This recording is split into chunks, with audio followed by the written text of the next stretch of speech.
आज हम अध्ययन करेंगे जलमंडल। जलमंडल के बारे में, जलमंडल से संबंधित जो महत्वपूर्ण तथ्य है, महासागर है, महाद्वीप है, उनसे संबंधित हम आज अध्ययन करेंगे। संपूर्ण पृथ्वी के लगभग 3/4 भाग में जलमंडल का विस्तार है। जर्मन वैज्ञानिक प्रो अल्फ्रेड वेगनर के अनुसार पृथ्वी के धरातल में कितने प्रतिशत भाग पर जल और कितने प्रतिशत भाग पर स्थल है, तो क्रमशः 71.7% भाग पर क्या जल है और 28.3% भाग पर ये स्थल है।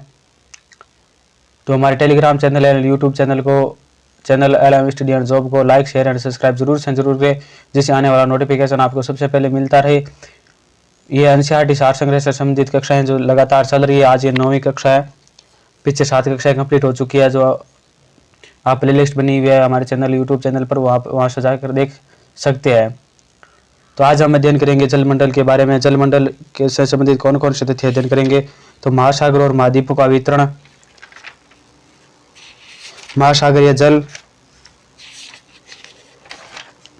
महासागरीय जल का तापमान, महासागरीय जल की लवणता, महासागरीय जल का संचलन, ज्वार भाटा, महासागरीय धाराएं, जो गर्म धाराएं ठंडी धाराएं, उसका अध्ययन करेंगे। प्रवाल भीतियां, इनसे संबंधित जो महत्वपूर्ण तथ्य है, उन सभी का आज इस वीडियो के माध्यम से हम अध्ययन करेंगे।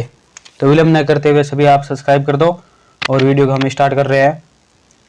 तो महासागर और महाद्वीपों का वितरण, यानी महासागर और महाद्वीपों के वितरण से संबंधित जो महत्वपूर्ण फैक्ट है, उसका आज हम अध्ययन करेंगे।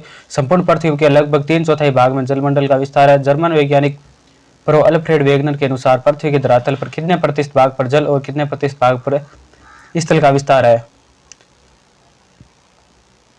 तो क्रमशः 71.7% भाग पर क्या जल है और 28.3% भाग पर स्थल है। कुछ विद्वानों के मुताबिक यह प्रतिशत 70.8% भाग पर जल एवं 29.2% भाग पर क्या मानते हैं, स्थल मानते हैं। सन 1912 में महाद्वीपीय विस्थापन सिद्धांत का प्रतिपादन किसने किया था, तो अल्फ्रेड वेगनर ने महाद्वीपीय विस्थापन सिद्धांत का प्रतिपादन किया था।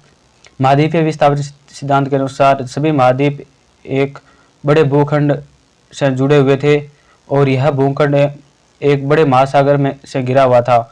इस बड़े महाद्वीप का पेंजिया कहा गया। बड़े महासागर को क्या कहा गया, तो पेंथालासा कहा गया। यानी जो पुराने समय में क्या कहा जाता है, एक भूखंड था और एक बड़ा महासागर था। तो महासागर को तो क्या कहा जाता है, पेंथालासा कहा जाता है, और जो बड़ा भूखंड था उसे पेंजिया कहा जाता है। भारत में पाए जाने वाले गोंडवाना श्रेणी के आधार तल में कौन सी अवसादी चट्टानें पाई जाती है, जो विस्तृत व लंबे समय तक हिमावरण या हिमाच्छिद की और इंकित करती है, और जिस क्रम के प्रतिरूप भारत के अतिरिक्त अफ्रीका, फोकलैंड द्वीप, मेडागास्कर, आर्कटिका और ऑस्ट्रेलिया में मिलते हैं। तो ये किस प्रकार की है, तो ये टिलाइट प्रकार की श्रेणी है। घाना तट पर सोने के बड़े निक्षेपों की उपस्थिति व उद्गम चट्टानों की अनुपस्थिति एक आश्चर्यजनक तथ्य है। सोनायुक्त सिराएं किस देश में भी पाई जाती है, जो सोनायुक्त सिराएं किस देश में पाई जाती है, तो ये ब्राजील में पाई जाती है। वेगनर के अनुसार महाद्वीपीय विस्थापन के 2 कारण है। महाद्वीपीय विस्थापन के कितने कारण है, 2 कारण। पहला पोलर या ध्रुवीय फलीइंग बल है तथा दूसरा कारण है वो ज्वारीय बल है।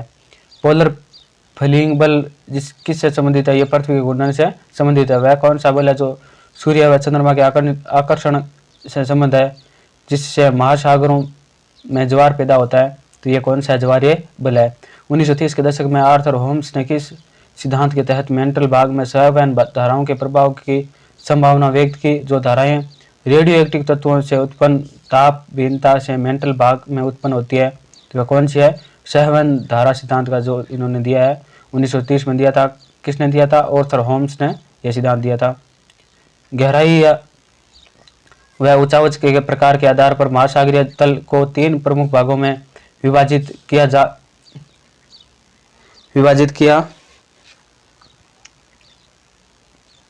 सकता है। यह भाग है महाद्वीप, यह सीमा, गहरे समुद्री बेसिन और मध्य महासागरीय कटक।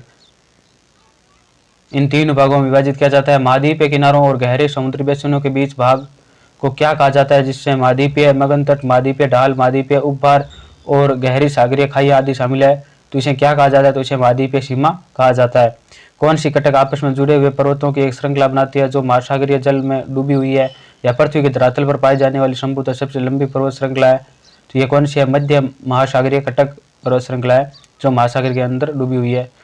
नोट, मध्य महासागरीय कटकों के मध्यवर्ती शिखर पर एक रिफ्ट, एक प्रभाजक पठार और इसकी लंबाई के साथ साथ पार्श्व मंडल इसकी विशेषता है। मध्यवर्ती भाग में उपस्थित द्रोणी वास्तव में एक सक्रिय ज्वालामुखी क्षेत्र है। जो मध्य महासागरीय कटक है, ये एक प्रक्रिया पर्वत श्रेणियां है जो इसके सागर डूबी हुई है। अब किसे कहते हैं साम्य की स्थापना? जो साम्य की स्थापना है उसे किसे कहते हैं? अटलांटिक महासागर के दोनों तरफ की तटरेखा में आश्चर्यजनक सममिति दिखाई देती है। इसी समानता के कारण बहुत से वैज्ञानिकों ने दक्षिण व उत्तरी अमेरिका तथा यूरोप व अफ्रीका के एक साथ जुड़े होने की संभावना को व्यक्त किया है। वेगनर के अनुसार अंध महासागर के दोनों तटों पर भौगोलिक एकरूपता पाई जाती है। दोनों तट एक दूसरे से मिलाए जा सकते हैं। उत्तरी अमेरिका के पूर्वी तट को दक्षिण अफ्रीका के गिनी खाड़ी से मिलाया जा सकता है। जो उत्तरी अमेरिका का पूर्वी तट है वो गिनी खाड़ी से मिलाया जा सकता है। इसे जांचने के लिए 1964 में बुल्टर ने एक कंप्यूटर प्रोग्राम की सहायता से अटलांटिक तटों को जोड़ने हुए एक मानचित्र तैयार किया।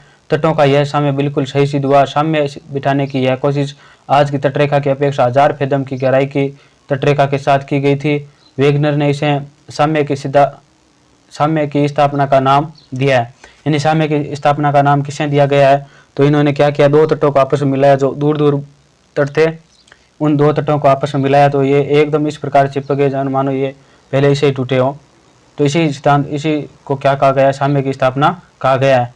भूगर्भिक प्रमाणों के आधार पर अंध महासागर के दोनों तटों के कैलेडोनियन तथा हर्शियन पर्वत क्रमों में समानता पाई जाती है। महासागर के दोनों तटों पर चट्टानों में पाए जाने वाले जीवाश्मों तथा वनस्पतियों के अवशेषों में भी पर्याप्त समानता पाई जाती है। यानी जो दोनों तट है उन दोनों तटों के चट्टाने में जीवाश्मों और वनस्पतियों के अवशेष है क्या उनमें समानता पाई जाती है। इसके एडिनिया के उत्तरी भाग पाए जाने वाले लेमिक नामक छोटे छोटे जंतुओं की अधिक संख्या हो जाने पर वे पश्चिम की ओर भागते हैं, परंतु आगे स्थल न मिलने पर सागर में जलमग्न हो जाते हैं। यानी वहाँ पर क्या बताया गया है कि छोटे छोटे जंतु है अधिक संख्या में होने के कारण ये पश्चिम की ओर भागते हैं, परंतु आगे स्थल न मिलने पर सागर में जलमग्न हो जाते हैं। क्योंकि आगे वो सागर हो गया है, क्योंकि स्थलखंड का जो स्थलखंड बड़ा था वो टूट कर एक दूसरी ओर चला गया और बीच में क्या हो गया, जल ही जल हो गया है। तो वहाँ पर जो है उत्तरी भाग में जो लेमिक नामक छोटे छोटे जीव पाए जाते थे वो क्या करते हैं, पश्चिम की ओर भागते हैं। जो पश्चिम ओर भागने से क्या होता है, आगे जल में डूबकर मर जाते हैं, परंतु आगे स्थल न मिलने पर ये सागर में जलमग्न हो जाते हैं। इससे यही प्रमाणित होता है कि अतीत में जब स्थल भाग आपस में मिले थे तो ये जंतु पश्चिम की ओर जाया करते थे। इसके साथ ही ग्लोसोप्टेरिस वनस्पति का भारत, दक्षिण अफ्रीका, फोकलैंड, ऑस्ट्रेलिया तथा आर्कटिका में पाया जाना भी यह प्रमाणित करता है कि कभी ये स्थल आपस में ये भाग आपस में सहसंबद्ध थे। पृथ्वी पर जल का वितरण, जो पृथ्वी है उस पर जल का वितरण किस प्रकार है तो हम देख लेते हैं। यहाँ पर कुल प्रतिशत है, यहाँ पर आयतन दिया हुआ है। जो आयतन किस में दिया हुआ है, 10 लाख घन किमी में दिया हुआ है। जलाशय है, यहाँ पर जलाशय है, किस प्रकार के जलाशय है तो एक नंबर पर आता है महासागर। महासागरों का आयतन कितना है, 1370 लाख घन किमी है और प्रतिशत कितना है, 97.25% भाग है ये महासागरों में है। उसके बाद है हिमानिया, तो हिमानियों में कितना है तो 29 लाख घन किमी है। प्रतिशत के रूप में देखें तो 2.05% है। भूमिगत जल है उसका आयतन कितना है तो 9.5 लाख घन किमी है और प्रतिशत देखें तो 0.68% पर है ये। झीलें 0.125 पर है और प्रतिशत देखें तो 0.1 पर ये झीलों का जल है। मृदा में नमी तो आयतन कितना है 0.065 और प्रतिशत है 0.005।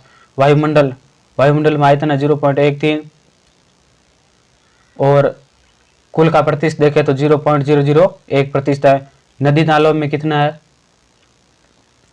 आयतन तो है 0.0017 और कुल का प्रतिशत है वो 0.0001 है। उसके बाद है जैवमंडल में कितना है तो 0.006 इसका आयतन है और जो प्रतिशत है वो कितना है 0.0004 है। तो ये तो क्या पृथ्वी पर जल का वितरण है किस प्रकार पाया जाता है तो सबसे अधिक महासागर, उसके बाद हिमानिया, उसके बाद भूमिगत जल, झीलें, मृदा, इस प्रकार इनका क्रम पाया जाता है। कौन सी विस्तृत मैदान महाद्वीपीय तटों व मध्य महासागरीय घटकों के बीच पाए जाते हैं तथा जहां महाद्वीपों से बाहर लाए गए अवसाद इनके तटों से दूर निक्षेपित होते हैं तो उसे क्या कहा जाता है? वितलीयन मैदान कहते हैं। कौन सी कटकें ज्वालामुखी उद्गार के रूप में सबसे अधिक सक्रिय पाई जाती है? तो ये मध्य महासागरीय कटकें हैं, ये सबसे अधिक सक्रिय पाई जाती है। सामान्य मध्य महासागरीय कटकों के क्षेत्र में भूकंप के उद्गम केंद्र कम गहराई पर है। कहाँ पर यह केंद्र अधिक गहराई पर है? तो ये अल्पाइन हिमालय पट्टी व प्रशांत महासागर किनारों पर क्या है, ये अधिक गहराई में पाए जाते हैं। प्रशांत महासागर के ज्वालामुखी के क्षेत्र होने के कारण क्या कहा जाता है? तो इसे रिंग ऑफ फायर कहा जाता है। रिंग ऑफ फायर किसे कहा जाता है? जो प्रशांत महासागर है तो उसके किनारों में जो सक्रिय ज्वालामुखी है तो उसे रिंग ऑफ फायर कहते हैं। किसके साथ साथ ज्वालामुखी उद्गार एक सामान्य क्रिया है और यह उद्गार इसे क्षेत्र में बड़ी मात्रा में लावा बाहर निकालता है। तो ये है मध्य महासागरीय कटकों के मध्य भाग के दोनों तरफ समान दूरी पर पाए जाने वाले चट्टानों के निर्माण का समय, संरचना, संगठन और चुंबकीय गुणों में समानता पाई जाती है।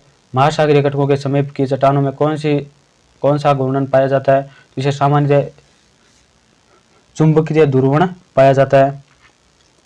महासागरीय परपट्टी की चट्टानों और महाद्वीपीय परपट्टी की चट्टानों में से कौन सी अपेक्षाकृत अधिक नहीं है? तो महासागरीय परपट्टी की चट्टानें वो अधिक नहीं है। मध्य महासागरीय कटकों के क्षेत्र में भूकंप उद्गम केंद्र कम गहराई पर विद्यमान है। इनकी खाइयों में भूकंप के उद्गम कहाँ पर होते हैं? तो इनकी अधिक गहराई पर ये भूकंप के उद्गम होते हैं। मध्य महासागरीय घटकों के दोनों तरफ की चट्टानों के चुंबकीय गुणों के विश्लेषण के आधार पर हेंस ने सन 1961 में कौन सी परिकल्पना प्रस्तुत की थी? तो इन्होंने सागरीय अधस्थल विस्तार की परिकल्पना वो प्रस्तुत की थी। हिमालय पर्वतों के साथ साथ भारतीय प्लेट की सीमा किस तरह की प्लेट सीमा है? तो ये महासागरीय महाद्वीपीय अभिसरण प्लेट की सीमा है। अब आता है यहाँ पर कुछ डायग्राम दिया हुआ है, सागरीय अधस्थल विस्तार का डायग्राम दिया हुआ है जिसमें यहाँ स्थल मंडल, महासागरीय पटल दिया हुआ है, महाद्वीपीय पटल यहाँ पर दिया हुआ है, महाद्वीपीय रिप्ट सीमा या तरुण प्लेट सीमा दी हुई है यहाँ पर, और अभिसारी प्लेट सीमा, अपसारी प्लेट सीमा, रूपांतरित प्लेट सीमा, ये सभी अलग अलग प्रकार की प्लेटें दी हुई है जो आप आसानी से वीडियो को पॉज करके देख सकते हो।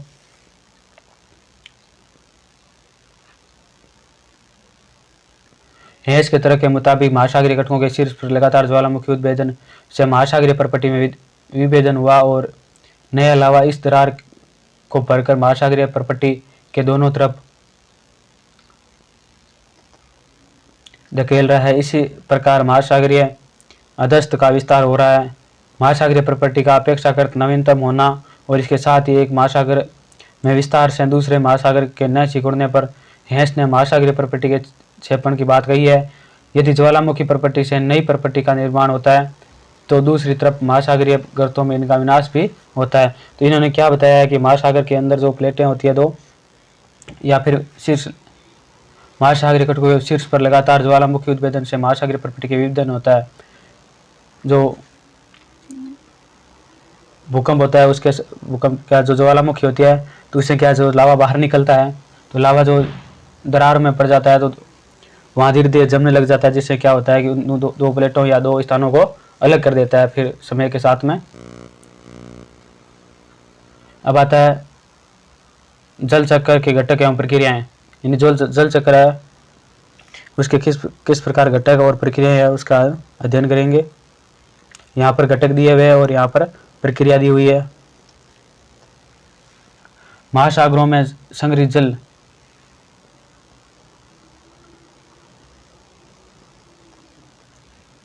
जो महासागरों में संग्रहित जल है वो किस प्रक्रिया है? वाष्पीकरण, वाष्पोत्सर्जन और ऊर्ध्वपातन के द्वारा होता है। वायुमंडल में जल संघनन और वर्षण के द्वारा हिम एवं बर्फ में पानी का संग्रहण, हिम पिघलने पर नदी नालों के रूप में इसके बह जाता है। ये धरातलीय जल है, ये जल धारा के रूप में ताजा जल संग्रहण व जल रिसाव करता है। भौमजल संग्रहण है, भौमजल का विसर्जन और झरने ये सब भौमजल के संग्रहण का कारण है।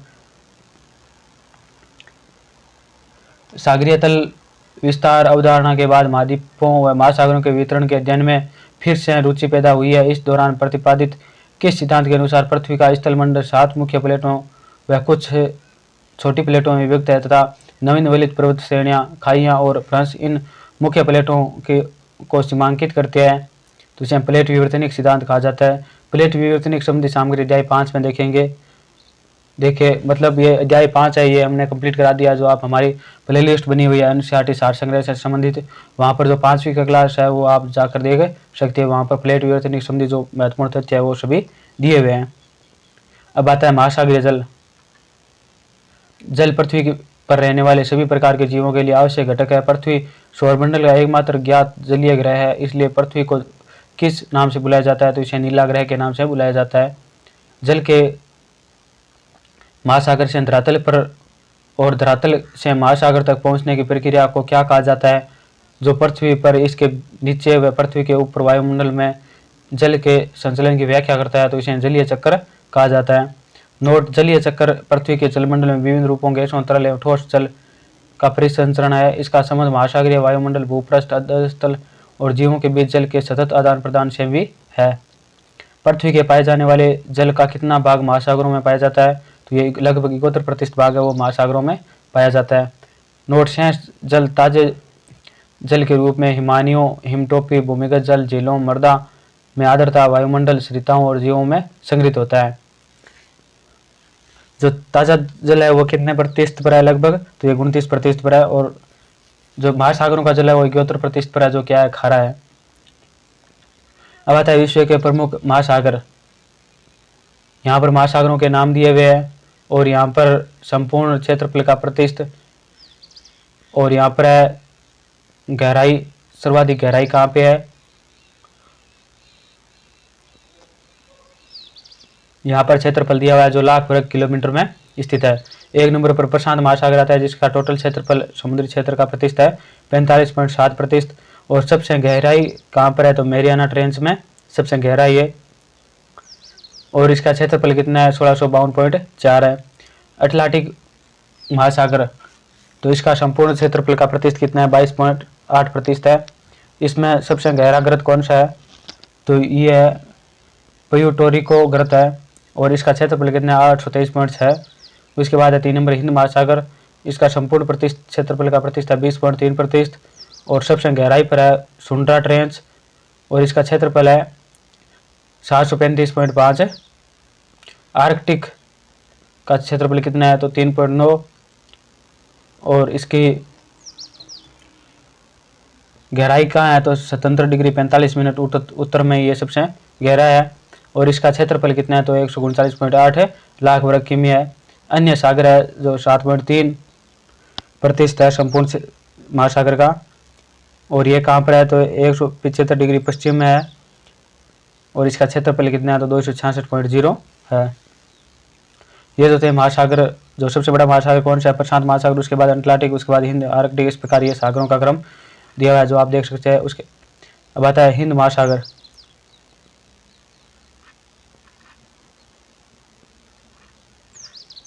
हिंद महासागर में चुंबकीय ध्रुव है। हिंद महासागर चुंबकीय ध्रुव है, समुद्री सतह तापमान का अनियमित प्रकंपन है, जिसमें पश्चिम हिंद महासागर वैकल्पिक रूप से महासागर के पूर्वी हिस्से के मुकाबले गर्म तथा तत्पश्चात ठंडा होता है। इसके सकारात्मक पहलू के तहत समुद्री सतह पर अधिक और औसत तापमान दिखाई देता है तथा पश्चिम हिंद महासागर क्षेत्र में भारी वर्षण होता है। यह पूर्वी हिंद महासागर में जल को शीतलता प्रदान करता है, जिसके कारण इसके आसपास के इंडोनेशिया और ऑस्ट्रेलिया की भूमि क्षेत्र पर सूखा प्रवृत्त होता है। आईओडी का नकारात्मक पहलू गर्म जल के साथ प्रतिकूल दशाएं उत्पन्न करता है तथा पूर्वी हिंद महासागर में भारी वर्षा करता है तथा पश्चिम में शीत एवं शुष्क दशाएं उत्पन्न करता है। आईओडी को भी भारतीय उपमहाद्वीप के ऊपर ताकतवर मानसून को कमजोर या प्रभावित करने वाला पक्ष समझा जाता है। आईओडी वैश्विक जलवायु चक्र का एक सामान्य पहलू है, जिसको इंडियन नीनो भी कहा जाता है। तो इंडियन नीनो किसे कहा जाता है? तो इसे जो ये है हिंद महासागर में चुंबकीय ध्रुव, इसे इंडियन नीनो भी कहा जाता है। यहाँ पर जलीय चक्र दिया हुआ है। मृदा का वेदन, भूमिगत प्रवाह, महासागर, वाष्पीकरण, वर्षण, वायु द्वारा विगमन, संघनन, वायुवाष्पोत्सर्जन 16%, वर्षण 23%। इस प्रकार क्या होता है? कि समुद्र से प्रकाश की सहायता से बादल बनते हैं और बादल वापस आगे जाकर बरसात कर देते हैं। बरसात से नदी नहरों या झरनों का निर्माण होता है, फिर वो आकर समुद्र में मिल जाती है और समुद्र से वापस इस प्रकार ये वर्षा का चक्र चलता रहता है। धरातल पर गिरने वाले जल का कितना भाग महासागरों एवं अन्य स्थानों से वाष्पीकरण के द्वारा वायुमंडल में चला जाता है तथा शेष भाग धरातल पर बहता है। कुछ भूमि में रिस जाता है और कुछ भाग हिमनदी का रूप ले लेता है। तो ये लगभग 59% भाग है वो महासागरों एवं अन्य स्थानों से वाष्पीकरण द्वारा वायुमंडल में चला जाता है। तो ये कितना प्रतिशत चला जाता है? 59%। महासागर पृथ्वी के बाहरी परत में वृहद गर्तों में स्थित है। भूगोलविदों ने पृथ्वी के महासागरीय भाग को किन 4 महासागरों में विभाजित किया है? इन्होंने प्रशांत महासागर, अटलांटिक महासागर, हिंद महासागर और आर्कटिक महासागर, इस प्रकार 4 महासागरों में विभाजित किया है। समुद्र, खाड़ियां, गल्फ तथा अन्य निवेश इकाई किन के भाग माने जाते हैं? तो ये महासागरों के भाग माने जाते हैं। विश्व का सबसे विशाल और गहरा महासागर कौन सा है?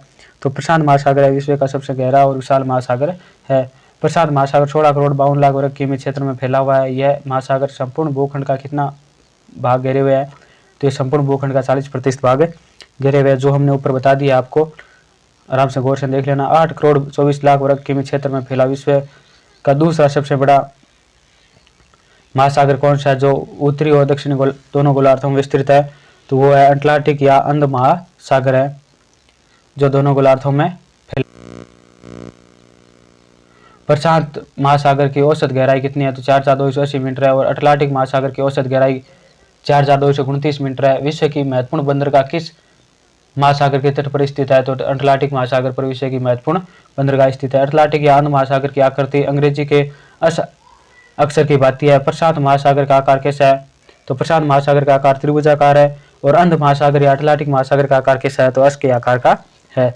कौन सा महासागर एशिया, अफ्रीका और ऑस्ट्रेलिया के बीच ट्राप के रूप में 7 करोड़ 36 लाख वर्ग किमी क्षेत्रफल में फैला हुआ है? तो वह कौन सा है? तो वह हिंद महासागर है। विश्व का सबसे बड़ा ठंडा महासागर जो दक्षिणी ध्रुव के चतुर्दिक 1 करोड़ 39 लाख वर्ग किमी क्षेत्र में फैला है, वह कौन सा है? तो ये आर्कटिक महासागर है, जो कितने क्षेत्र पर फैला हुआ है? 1 करोड़ 39 लाख वर्ग किमी में फैला हुआ है। आर्कटिका या आर्कटिक महासागर अंध प्रशांत हिंद महासागर के दक्षिण सिरों का भी हिस्सा है। कौन सा महासागर विश्व में सबसे छोटा है? तो आर्कटिक महासागर है, विश्व में सबसे छोटा है। महासागरीय अधस्थल का प्रमुख भाग समुद्र तल के कितना नीचे पाया जाता है? तो 3 से 6 किमी के बीच में पाया जाता है। महासागरों के जल के नीचे की भूमि अर्थात महासागरीय अधस्थल भूमि पर पाए जाने वाले लक्षणों की अपेक्षा जटिल तथा विभिन्न प्रकार के लक्षणों को प्रदर्शित करती है। महासागरों की तली में विश्व की सबसे बड़ी पर्वत श्रृंखलाएं, सबसे गहरी गर्त एवं सबसे बड़ा मैदान होने के कारण ये कैसी दिखती है? तो ये कैसी दिखती है? तो उबड़ खाबड़ दिखती है। महासागरीय अधस्थल पर पाए जाने वाले विभिन्न लक्षण महाद्वीपों पर पाए जाने वाली किन क्रियाओं की भांति बनते हैं? तो ये विवर्तनिक, ज्वालामुखी एवं निक्षेपण क्रियाओं की भांति बनते हैं। महासागरीय अधस्थल को 4 प्रमुख भागों में बांटा गया। ये भाग कौन कौन से हैं? तो महाद्वीपीय शेल्फ, महाद्वीपीय ढाल, गहरे समुद्री मैदान और महासागरीय गंभीरी, ये 4 प्रकार के भागों में जो महासागरीय अधस्थल है इसे 4 प्रमुख भागों में बांटा गया है। अब यहाँ पर अंटार्कटिक महासागर दिया हुआ है, यानी टोटल महासागर कहाँ कहाँ पे है, तो यहाँ पर ये डायग्राम दिया है, उसके माध्यम से आप देख सकते हो, नक्शा दिया हुआ है। तो ये रेखा कौन सी है? तो ये भूमध्य रेखा है, जो लाल सागर से होकर गुजरती है। तो उत्तरी प्रशांत महासागर और दक्षिणी प्रशांत महासागर ये 2 भागों में विभाजित करती है। यहाँ पर कैरेबियन सागर है, मेक्सिको खाड़ी है, दक्षिणी अटलांटिक महासागर, उत्तरी अटलांटिक महासागर, हडसन की खाड़ी यहाँ पर है, अलास्का की खाड़ी यहाँ पर है, उत्तरी सागर यहाँ पर स्थित है, आर्कटिक महासागर इन दोनों तरफ है, कैस्पियन सागर यहाँ रूस में ऊपर है, रूस के पास में, अरब सागर जो भारत के पास में है, लाल सागर भी है, और भारत के नीचे कौन सा है? तो हिंद महासागर है। विशाल ऑस्ट्रेलियन खाड़ी जो बाइट कहलाती है, यहाँ पर दक्षिणी चीन सागर है, पूर्वी चीन सागर यहाँ पर है, यहाँ पर जापान सागर है और ओखोटस्क सागर यहाँ पर स्थित है। तो ये थे विश्व के प्रमुख सागर कहाँ कहाँ पर स्थित है। तो आप लोकेशन देख सकते हैं आराम से, जिससे आपको याद करने में आसानी होगी।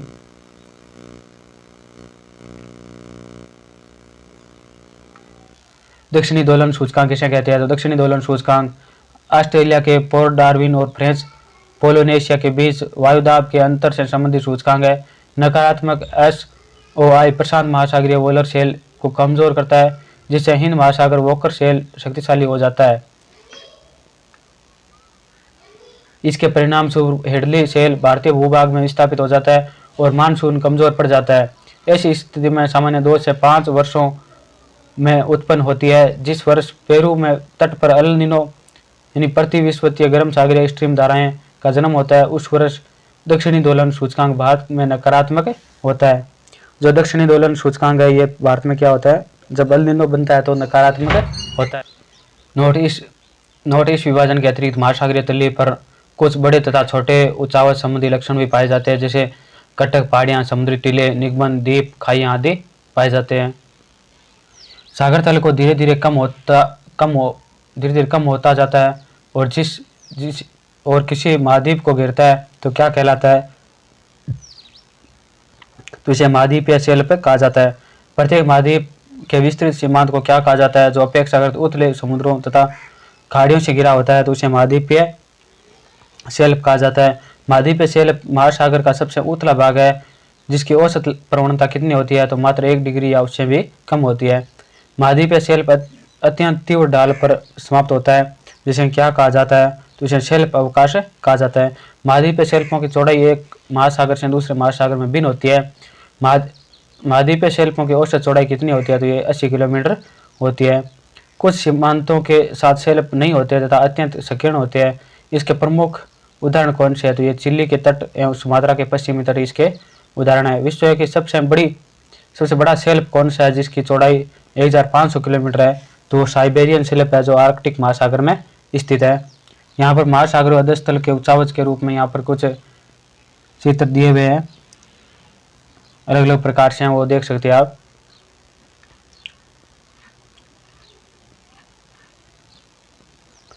महाद्वीपीय शेल्फ की गहराई भी भिन्न भिन्न होती है। इसकी औसत गहराई कितनी होती है? तो इसकी औसत गहराई 30 से 600 मीटर होती है।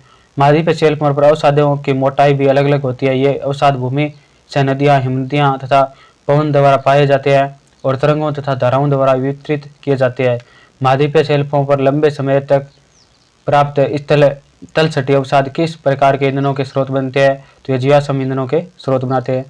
महासागरीय बेसिनों और उपमहाद्वीपों शेल्फों को क्या जोड़ती है, जिसकी शुरुआत वहाँ होती है जहाँ महाद्वीपों शेल्फ की तली तीव्र ढाल में परिवर्तन हो जाती है।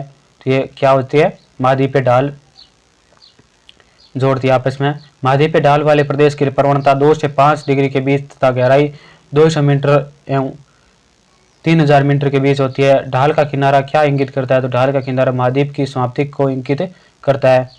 नोट: महाद्वीपीय ढाल वाले प्रदेश में कैनियन एवं खाइयां दिखाई देती है। महासागरीय बेसिन के मंद ढाल वाले क्षेत्र को क्या कहा जाता है? जो विश्व के सबसे चिकने तथा सबसे सपाट भाग होते हैं तो इसे गंभीर सागरीय मैदान कहा जाता है। गंभीर सागरीय मैदानों की गहराई 3000 से 6000 मीटर के बीच होती है। ये मैदान महीन कणों वाले किन अवसादों से ढके होते हैं? तो ये मृत्तिका एवं घाव से ढके होते हैं। महासागरों के सबसे गहरे भाग को क्या कहा जाता है? जो अपेक्षाकृत खड़े किनारों वाले संकीर्ण बेसिन होते हैं तो इसे महासागरीय गर्त कहते हैं। महासागरीय गर्त अपने चारों ओर की महासागरीय तली की अपेक्षा 3 से 5 किमी तक गहरे होते हैं। ये चिकने पास स्थित होते हैं। ये किनके पास स्थित होते हैं? तो ये महाद्वीपीय ढाल के आधार तथा महाद्वीपीय चापों के पास स्थित होते हैं। ये महासागरीय गर्त सक्रिय ज्वालामुखी तथा प्रबल भूकंप वाले क्षेत्रों से संबंधित होते हैं। ये किसके अध्ययन के लिए महत्वपूर्ण होते हैं? तो ये प्लेटो के संचलन के अध्ययन के लिए महत्वपूर्ण होते हैं। अभी तक लगभग 57 महासागरीय गर्तों की खोज की गई है। सबसे अधिक गर्त किस महासागर में पाए जाते हैं? तो ये प्रशांत महासागर में पाए जाते हैं। प्रशांत महासागर में 32, अटलांटिक महासागर में 19 और हिंद महासागर में 6 गर्त स्थित है। तो आपके क्वेश्चन आ सकता है ये प्रशांत महासागर में कितने गर्त है? तो 32 है। अटलांटिक महासागर में कितने हैं? तो ये 19 गर्त है। हिंद महासागर में कितने हैं? 6 गर्त है। और अभी तक कितने महासागरीय गर्त खोजे गए हैं? तो 57 महासागरीय गर्त खोजे गए हैं। तरंगों की विशेषता, यानी जो तरंगें होती है उसकी क्या क्या विशेषताएं होती है? तो यहाँ पर दी हुई है। तरंगें शिखर एवं गर्त तरंग शिखर एवं गर्त क्या होता है? एक तरंग के उच्चतम एवं निम्नतम बिंदुओं को क्रमशः शिखर एवं गर्त कहा जाता है। तरंगों की ऊंचाई, यह एक तरंग की गर्त के अधस्तल से शिखर के ऊपरी भाग तक ऊर्ध्वाधर दूरी होती है, जिसे एक तरंग की ऊंचाई कहा जाता है। तरंग के आयाम, यह तरंग की ऊंचाई का आधा भाग होता है जो आयाम होता है। तरंग काल एक निश्चित बिंदु से गुजरने वाले दो लगातार तरंग शिखरों या गर्तों के बीच का समयांतराल होता है। तरंग दैर्घ्य, यह दो लगातार शिखरों या गर्तों के बीच की क्षैतिज दूरी है। तरंग गति, जल के माध्यम से तरंग की गति करने की दर को तरंग गति कहते हैं तथा इसे नोट में मापा जाता है। तरंग आवृत्ति, यह एक सेकंड के समयांतराल में दिए गए बिंदु से गुजरने वाली तरंगों की संख्या तरंग आवृत्ति कहलाती है।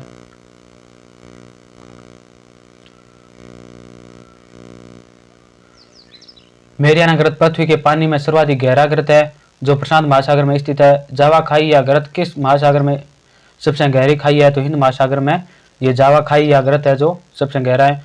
क्या पर्वतों के दो श्रृंखलाओं से बना होता है? क्या पर्वतों की दो श्रृंखलाओं से बना होता है जो एक विशाल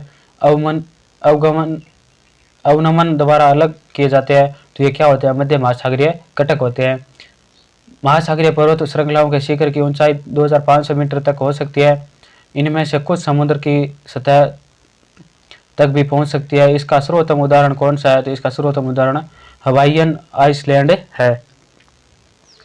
नुकीले शिखरों वाले पर्वत को क्या कहा जाता है? जो समुद्री तली से ऊपर की ओर उठता है किंतु महासागरों की तरह महासागरों के सतह तक नहीं पहुंच पाता है, तो इसे क्या कहा जाता है? समुद्री टीला कहा जाता है। समुद्री टीले ज्वालामुखी के द्वारा उत्पन्न होते हैं और 3000 से 4500 मीटर नीचे हो सकते हैं। एम्प्रेयर समुद्री टीला इसका एक उत्तम उदाहरण है। यह किस महासागर में हवाई द्वीप समूह का विस्तार है? तो यह प्रशांत महासागरों में इनका विस्तार है। सबसे सपाट जलमग्न कैनियन गहरी घाटियां होती है जिनमें से कुछ की तुलना कोलोराडो नदी की ग्रैंड कैनियन से की जा सकती है। कौन सा कैनियन विश्व का सबसे अधिक जाना माना कैनियन है? तो हडसन कैनियन ये विश्व का सबसे जाना माना कैनियन है। चपटे शिखर वाले समुद्री टीलों को क्या कहा जाता है? तो इसे निगमन द्वीप कहा जाता है। अकेले प्रशांत महासागर में अनुमानित 10,000 से अधिक समुद्री टीले एवं निगमन द्वीप स्थित है। प्रवाल द्वीप, किन महासागरों में पाए जाने वाले प्रवाल भित्तियों से युक्त निम्न आकार के द्वीप है जो गहरे अवनमन को चारों ओर से घेरे हुए होते हैं? तो ये उष्णकटिबंधीय महासागरों में स्थित होते हैं। अब आता है महासागरों का जल का तापमान। जो महासागर है उनमें जल का तापमान किस प्रकार रहता है? तो महासागरीय जल भूमि की तरह सौर ऊर्जा के द्वारा गर्म होता है। इस जल की तुलना में जल के तापमान व शीतलता की प्रक्रिया कैसी होती है? तो धीमी होती है। ध्रुवों के और प्रवेशी सौर विकिरण की मात्रा बढ़ने के कारण महासागरों की सतही जल का तापमान विषुवत से ध्रुवों की ओर घटता चला जाता है या बढ़ता चला जाता है। तो ये ध्रुवों की ओर है वो तापमान घटता चला जाता है। उत्तरी गोलार्ध के महासागर दक्षिणी गोलार्ध के महासागरों की अपेक्षा स्थल के बहुत बड़े भाग से जुड़े होने के कारण अधिक उष्मा प्राप्त करते हैं या कम? तो ये अधिक उष्मा प्राप्त करते हैं जो उत्तरी गोलार्ध में स्थित है। इस तल से महासागरों की तरफ बहने वाली पवन महासागरों की सतही गर्म जल को तट से दूर धकेल देती है, जिसके परिणाम स्वरूप नीचे का ठंडा जल ऊपर की ओर आ जाता है। परिणाम स्वरूप तापमान में कौन सा अंतर पाया जाता है? तो तापमान में देशांतरीय अंतर पाया जाता है। कौन सी पवनें गर्म जल के तट पर जमा कर देती है जिससे तापमान बढ़ जाता है? तो अभी तटीय पवनें ये क्या करती है? गर्म जल को तट पर जमा कर देती है। गर्म महासागरीय धाराएं ठंडे क्षेत्रों में तापमान को बढ़ा देती है जबकि ठंडी धाराएं गर्म महासागरीय क्षेत्रों में तापमान को घटा देती है। गल्फ स्ट्रीम उत्तरी अमेरिका के पूर्वी तट पर तथा यूरोप के पश्चिमी तट के तापमान को बढ़ा देती है। गल्फ स्ट्रीम किस प्रकार की जलधारा है? तो गल्फ स्ट्रीम है ये गर्म जलधारा है। कौन सी धारा ठंडी धारा होने के कारण उत्तरी अमेरिका के उत्तर पूर्वी तट के नजदीक के तापमान को कम कर देती है? तो ये लेब्राडोर धारा ये तापमान को कम कर देती है। निम्न अक्षांशों में स्थित प्रवेशित समुद्रों का तापमान खुले समुद्रों की अपेक्षा अधिक होता है जबकि उच्च अक्षांशों में स्थित प्रवेशित समुद्रों का तापमान खुले समुद्रों की अपेक्षा क्या होता है? तो ये कम होता है। महासागरीय जल के तापमान का क्षैतिज वितरण किन के आधार पर अंकित किया जाता है? तो ये अक्षांशों के आधार पर अंकित किया जाता है। यहाँ पर ताप प्रवणता दी हुई है। डायग्राम के माध्यम से इन्होंने समझाया है।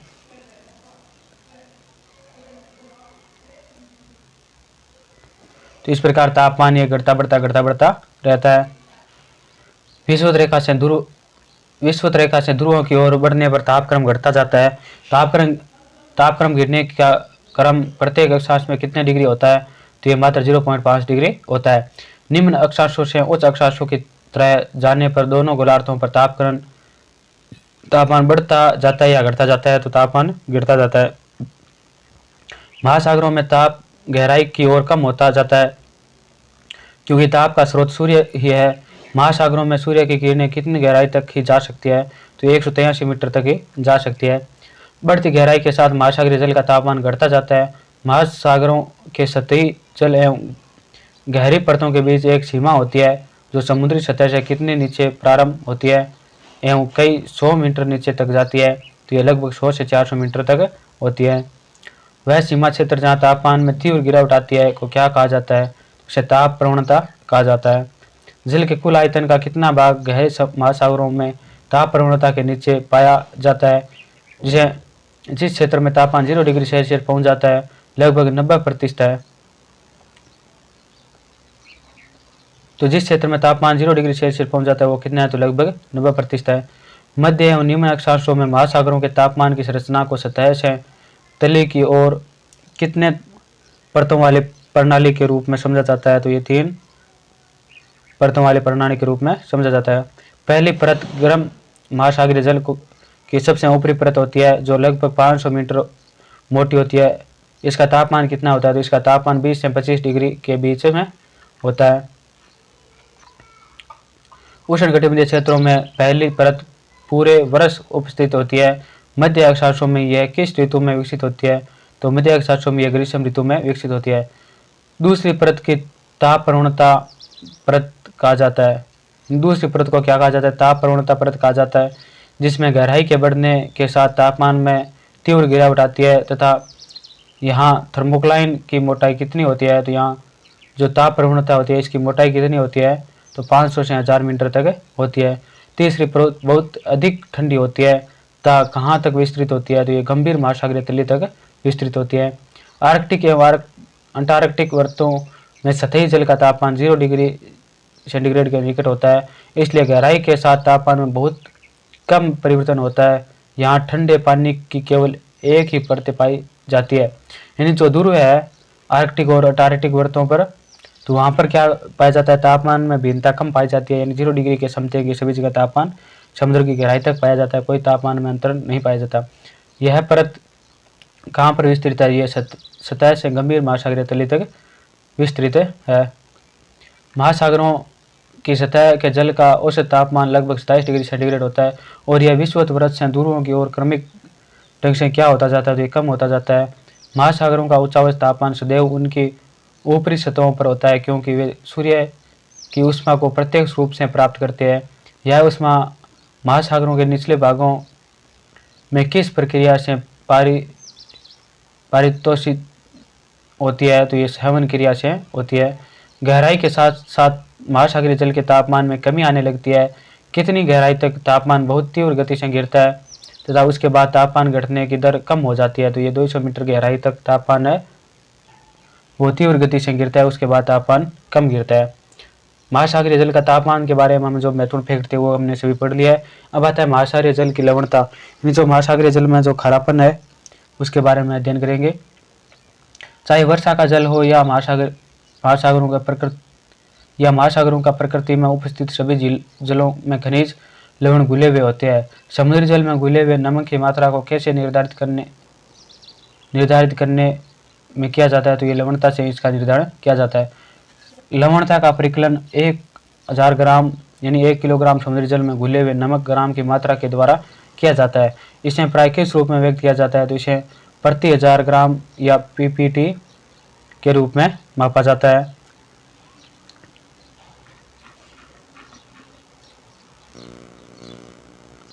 अब आता है महासागरीय लवणता को प्रभावित करने वाले कारक। जो महासागर में लवणता है उसको प्रभावित करने वाले कारक कौन कौन से हैं? पृथ्वी पर मिलने वाले सभी समुद्र जल सदैव खारा होता है, लेकिन इस खारेपन की मात्रा भिन्न भिन्न समुद्रों में भिन्न भिन्न पाई जाती है। इस भिन्नता को प्रभावित करने वाले कारक निम्नलिखित है। महासागर की सतह के जल की लवणता मुख्यतः वाष्पीकरण एवं वर्षण पर निर्भर करती है।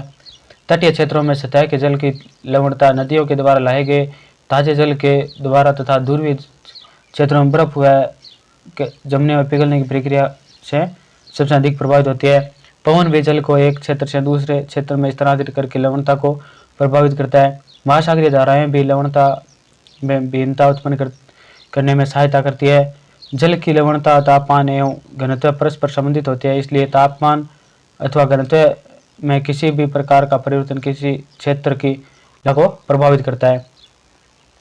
उपयुक्त कारकों के अलावा समुद्री जीव भी महासागरों में लवणता को प्रभावित करते हैं। यानी इसमें बताया गया है कि जो सूर्य की किरणें हैं वो भी लवणता को प्रभावित करती है, नदियां लवणता को प्रभावित करती है, जो जीव होते हैं समुद्रों में वो भी लवणता को प्रभावित करते हैं। इस प्रकार सभी का योगदान है इस समुद्री में जो लवणता पाई जाती है उसको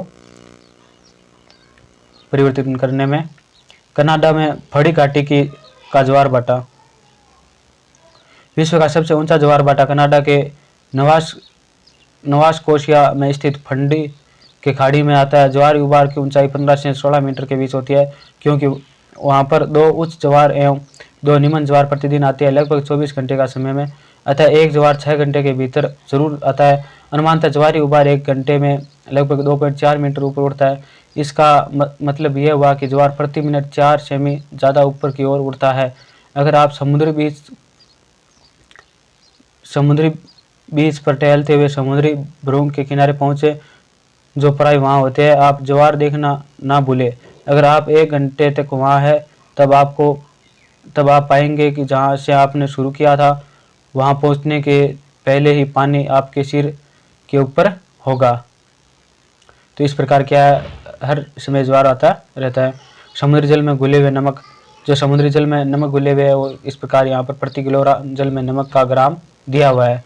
तो कैलोरीन है 18.97%, सोडियम 10.47 ग्राम, सल्फेट 2.65 ग्राम, मैग्नीशियम 1.28 ग्राम, कैल्शियम 0.41 ग्राम, पोटेशियम है वो 0.38 ग्राम, बाइकार्बोनेट 0.14 ग्राम, बोरमिन 0.06 ग्राम, बोरोट 0.02 ग्राम, स्ट्राटियम 2.01 ग्राम। इस प्रकार समुद्री जल में घुले हुए नमक का प्रतिशत है या फिर मात्रा है। किससे प्रभावित होता है प्रमुख महासागरीय धाराएं। तो महासागरीय धाराएं किससे प्रभावित होती है। तो प्रमुख महासागरीय धाराएं प्रचलित पवनों और कोरियालिस प्रभाव से अत्यधिक प्रभावित होती है। महासागरीय जल धाराओं का प्रभाव वायुमंडलीय प्रभाव में मिलता जुलता है। मध्य अक्षांशीय क्षेत्रों में महासागरों पर वायु प्रति चक्रवात के रूप में बहती है। दक्षिण गोलार्ध में यह प्रवाह उत्तरी गोलार्ध की अपेक्षा अधिक स्पष्ट होती है। जो महासागरीय धाराएं हैं ये दक्षिणी गोलार्ध की अपेक्षा उत्तरी गोलार्ध में अधिक स्पष्ट होती है। महासागरीय धाराएं भी लगभग इसी के अनुरूप प्रभावित होती है। उच्च अक्षांशीय क्षेत्रों में वायु प्रवाह मुख्यतः चक्रवात के रूप में ही होता है और महासागरीय धाराओं भी इसी के अनुरूप अनुकरण करती है। मानसून प्रधान क्षेत्रों में मानसून पवनों का प्रवाह जल धाराओं के प्रवाह को प्रभावित करता है। निम्न अक्षांशों से बहने वाली गर्म जल धाराएं कोरियोलिस प्रभाव के कारण उत्तरी गोलार्ध में अपने बाईं तरफ और दक्षिणी गोलार्ध में अपने दाईं तरफ मुड़ जाती है। जो हम पढ़ रहे थे महासागरों में लवणता, उसके कुछ फैक्ट पढ़ रहे थे। जो इस तरफ जो ये खाने में दिए हुए हैं वो तो महत्वपूर्ण, जो कोई जो इम्पोर्टेंट फैक्ट आ जाता है तो ये यहाँ पर दिया हुआ होता है। इस तरफ जो हम पढ़ रहे थे महासागरीय लवणता, कितनी लवणता को खारे जल को सीमांकित करने की उच्च सीमा माना जाता है। तो 24.7% की लवणता को उच्च सीमा माना जाता है। पृथ्वी पर सबसे खारा क्षेत्र इथियोपिया स्थित गायटेल पोंड है जिसकी लवणता 433% अनुमानित है। जॉर्डन और इजराइल से घिरे मृत सागर की लवणता कितनी है। 238% है। सामान्य खुले महासागर की लवणता 33% से 37% के बीच होती है। चारों तरफ स्थल से घिरे लाल सागर में यह कितने तक होती है। तो ये 41% तक होती है। गर्म तथा शुष्क क्षेत्रों में यहाँ वाष्पीकरण उच्च होता है। कभी कभी वहाँ की लवणता कितने तक पहुँच जाती है। तो ये कभी कभी 70 तक पहुँच जाती है। सतह की लवणता जल के बर्फ या वाष्प के रूप में परिवर्तित हो जाने के कारण बढ़ती या घटती है। तो ये बढ़ती है। प्रशांत महासागर की लवणता में भिन्नता 31 से 35% पाई जाती है। इस भिन्नता का मुख्य कारण क्या है? तो इसका आकार एवं बहुत अधिक क्षेत्रीय विस्तार है। अटलांटिक महासागर की औसत लवणता 36% के लगभग है। उच्चतम लवणता किन अक्षांशों के बीच दर्ज की गई है? तो ये 15 डिग्री से 20 डिग्री अक्षांशों के बीच दर्ज की गई है। भूमध्य सागर की लवणता उच्च वाष्पीकरण के कारण अधिक होती है। काले सागरों की लवणता किस कारण कम होती है? तो नदियों के द्वारा अधिक मात्रा में लाए जाने वाले ताजे जल के कारण क्या होती है? जो काले सागर है उसकी लवणता कम होती है। हिंद महासागर की औसत लवणता 35% है। बंगाल की खाड़ी और अरब सागर में किसकी लवणता उच्च है? तो अरब सागर की लवणता उच्च है। नोट, बंगाल की खाड़ी में गंगा नदी के जल के मिलने से लवणता की प्रवृत्ति कम हो पाई जाती है। इसके विपरीत अरब सागर की लवणता उच्च वाष्पीकरण एवं ताजे जल की कम प्राप्ति के कारण अधिक होती है। महासागरों की गहराई में लवणता का लगभग नियम कितना होती है या क्यों? महासागरों की गहराई में लवणता लगभग नियत होती है। क्यों? क्योंकि वहाँ किसी प्रकार में पानी का हर्ष या नमक की मात्रा में वृद्धि नहीं होती है। कम लवणता वाला जल उच्च लवणता व घनत्व वाले जल के ऊपर स्थित होते हैं। लवणता साधारणतः गहराई के साथ बढ़ती है तथा एक स्पष्ट क्षेत्र में या तीव्रता से बढ़ती है। इस स्पष्ट क्षेत्र को क्या कहा जाता है? तो इसे हेलियोक्लाइन कहा जाता है। लवणता समुद्री जल के घनत्व को प्रभावित करती है तथा सागरीय जल को स्थिरीकरण को प्रभावित करती है। यदि अन्य कारक स्थिर रहे तो समुद्री जल की बढ़ती लवणता उसके घनत्व को क्या करती है? तो घनत्व को बढ़ा देती है। उच्च लवणता वाले समुद्री जल प्राय कम लवणता वाले जल के नीचे बैठ जाते हैं। तो इसे क्या होता है? तो इसे लवणता का स्थिरीकरण होता है। अब आता है महासागरीय जल का संचलन। जो महासागरीय जल है उसका संचलन किस प्रकार होता है? तो महासागरीय जल स्थिर न होकर गतिमान है, जिसके प्रभाव से महासागरीय जल को गति मिलती है। तापमान, खारापन, घनत्व जैसी भौतिक विशेषताओं तथा सूर्य, चंद्रमा तथा वायु जैसे बाह्य बल है जिसके कारण क्या हुआ? गति मिलती है महासागरीय जल को। महासागरीय जल में क्षैतिज व ऊर्ध्वाधर दोनों प्रकार की गतियां होती है। ज्वार भाटा ऊर्ध्वाधर गति से संबंधित है। महासागरीय धाराएं व लहरें की गति किस संबंधित है? तो ये क्षैतिज गति से संबंधित है। महासागरीय धाराओं में जल एक स्थान से दूसरे स्थान पर पहुंचता है, जबकि तरंगों में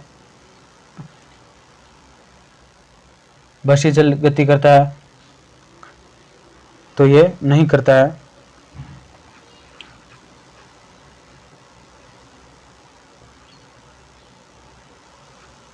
महासागरीय धाराओं के प्रभाव। जो महासागरीय धारा है उसका क्या प्रभाव है, किस प्रकार होता है? तो महासागरीय धाराएं मानवीय क्रियाओं की प्रत्यक्ष व अप्रत्यक्ष रूप से प्रभावित करती है। उष्ण उपोष्ण कटिबंध क्षेत्रों में महाद्वीप के पश्चिमी तटों पर ठंडी जलधाराएं बहती है। विश्व क्षेत्रों को छोड़कर उनके औसत तापमान अपेक्षाकृत कम होते हैं। साथ ही दैनिक व वार्षिक तापमान भी कम होता है। यहाँ कोहरा छा जाता है। यद्यपि ये क्षेत्र प्राय शुष्क है। मध्य एवं उच्च अक्षांशों में महाद्वीप के पश्चिमी तटों पर गर्म जलधाराएं बहती है, जिसके कारण वहाँ एक अनूठी जलवायु पाई जाती है। इस क्षेत्रों में ग्रीष्म ऋतु अपेक्षाकृत कम गर्म और शीत ऋतु अपेक्षाकृत मृदुल होती है। यहाँ वार्षिक तापांतर भी कम होता है। उष्ण और उपोष्ण कटिबंध क्षेत्रों में गर्म जलधाराएं महाद्वीपों के पूर्वी तटों के समांतर बहती है। यानी जो उष्ण और उपोष्ण कटिबंध है वहाँ पर क्या होता है? महाद्वीपों के पूर्वी तट के समांतर ये गर्म जलधाराएं बहती है। इसी कारण यहाँ जलवायु गर्म व आर्द्र होती है।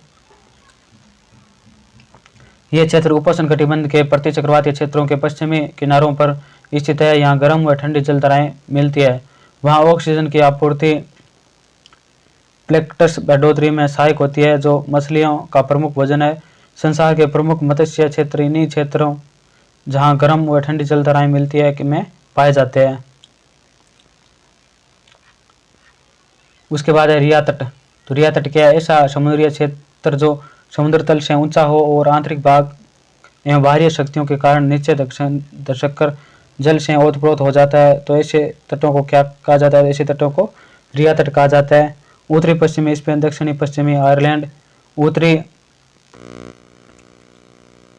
अटलांटिक महासागर के अधिकांश तटों पर यहाँ यही स्थिति मिलती है। यहाँ पर गुरुत्वाकर्षण बल और ज्वार भाटा के मध्य संबंध बताया गया है। कहाँ पर पृथ्वी होती है, कहाँ पर सूर्य होता है, तो किस प्रकार ज्वार भाटा आता है। ऊर्ध्वाधर गति महासागरों एवं समुद्रों में जल के ऊपर उठने तथा नीचे गिरने से संबंधित है। अधस्तल से ठंडे जल का उत्प्रवाह एवं अप्रवाह महासागरीय जल की गति से कौन सा प्रकार है, तो ये ऊर्ध्वाधर गति का प्रकार है। तरंगे वास्तव में ऊर्जा है, जल नहीं, जो कि महासागरीय सतह के आर पार गति करते हैं। तरंगों में जल कण छोटे वर्ताकार रूप में गति करते हैं। कौन जल को ऊर्जा प्रदान करता है जिससे तरंगें उत्पन्न होती है, तो ये वायु है, ये जल को ऊर्जा प्रदान करती है। वायु के कारण तरंगें महासागरों में गति करती है, इससे उत्पन्न ऊर्जा कहाँ निर्मुक्त होती है। वायु के कारण तरंगें महासागर गति करती है, इससे उत्पन्न ऊर्जा कहाँ निर्मुक्त होती है, तटरेखा पर निर्मुक्त हो जाती है। जैसे ही एक तरंगे महासागरीय तट पर पहुंचती है, इसकी गति कम हो जाती है। ऐसा गत्यात्मक जल के मध्य आपस में घर्षण होने के कारण होता है। तरंग जब टूट जाती है तो क्या होता है, जब जल की गहराई तरंग के तरंग दैर्ध्य से आधे कम हो जाती है। बड़ी तरंगें खुले महासागरों में पाई जाती है। तरंगें जैसे ही आगे की ओर बढ़ती है, बड़ी होती है तथा वायु के ऊर्जा का अवशोषित करती है।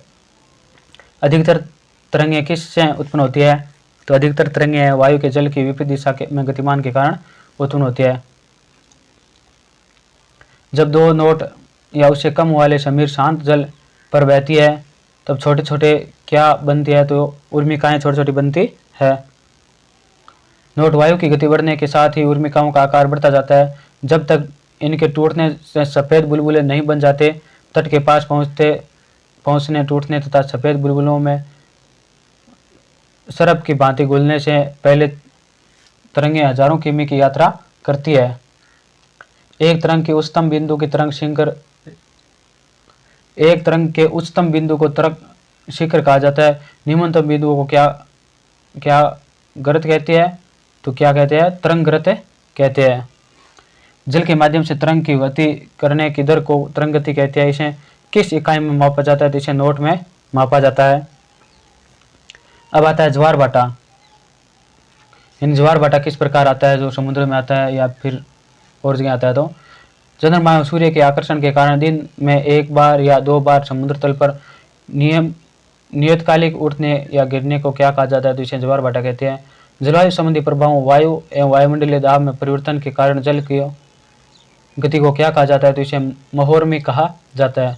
महोर्मी ज्वार भाटाओं की तरह नियमित नहीं होते हैं। ज्वार भाटाओं का स्थानिक एवं कालिक रूप से अध्ययन बहुत ही जटिल है। क्योंकि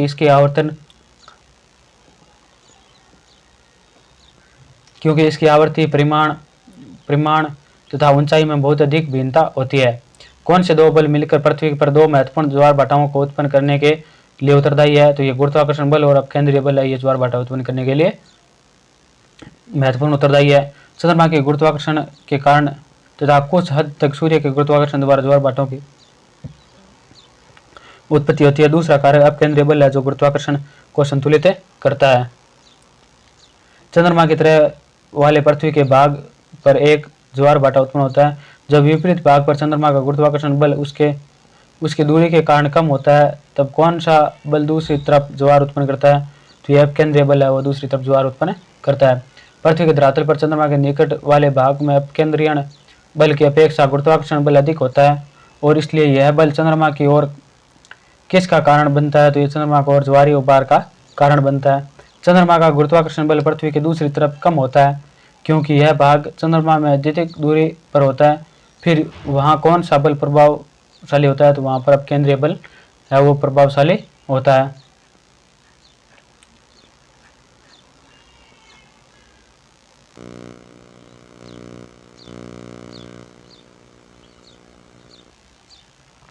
पृथ्वी के धरातल पर क्षैतिज ज्वार उत्पन्न करने वाले बल ऊर्ध्वाधर बलों से अधिक महत्वपूर्ण है, जिससे ज्वारीय उभार पैदा होता है।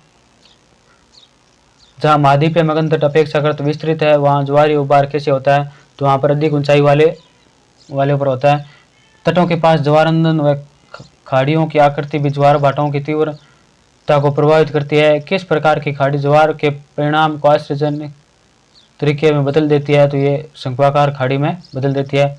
जब ज्वार भाटा द्वीपों के बीच से या खाड़ियों तथा ज्वार नंद संगमों से गुजरता है, तो उन्हें क्या कहते हैं, तो इसे ज्वारीय धारा कहते हैं। सबसे सामान्य ज्वारीय प्रक्रिया को क्या कहा जाता है, जिसके अंतर्गत प्रत्येक दिन 2 उच्च एवं 2 निम्न ज्वार आते हैं तथा 2 लगातार उच्च एवं निम्न ज्वार लगभग समान ऊंचाई के होते हैं, तो इसे अर्ध दैनिक ज्वार कहते हैं। किस प्रकार के ज्वार प्रतिदिन केवल एक उच्च एवं एक निम्न ज्वार होते हैं तथा उच्च एवं निम्न ज्वार की ऊंचाई समान होती है, तो दैनिक ज्वार है उसकी ऊंचाई है वो समान होती है। ऐसे ज्वार भाटा जिनकी ऊंचाई में भिन्नता होती है उसे मिश्र ज्वार भाटा कहा जाता है। ये ज्वार भाटा सामान्यतः कहाँ उत्पन्न होता है, तो ये उत्तरी अमेरिका के पश्चिमी तट एवं प्रशांत महासागर के द्वीप समूह पर उत्पन्न होता है। ज्वार की ऊंचाई में भिन्नता पृथ्वी के सापेक्ष सूर्य एवं चंद्रमा की स्थिति पर निर्भर करती है। किस प्रकार के ज्वार इसी वर्ग के अंतर्गत आते हैं, तो वृद्ध ज्वार एवं निम्न ज्वार है वो इसी के अंतर्गत आते हैं। जब पृथ्वी सूर्य एवं चंद्रमा तीनों एक ही सीध रेखा में होते हैं तब ज्वारीय उभार अधिकतम होता है तथा ऐसा महीने में 2 बार होता है, पूर्णिमा के समय तथा दूसरा अमावस्या के समय। इनको क्या कहा जाता है, तो इसे वृद्ध ज्वार भाटा कहा जाता है। सामान्य वृद्ध ज्वार एवं निम्न ज्वार के बीच कितने दिन का अंतर होता है, तो सामान्य 7 दिन का अंतर होता है। इस समय चंद्रमा एवं सूर्य एक दूसरे के समकोण पर होते हैं तथा सूर्य के चंद्रमा के गुरुत्व बल एवं गुरुत्व बल एक दूसरे के विरुद्ध कार्य करता है।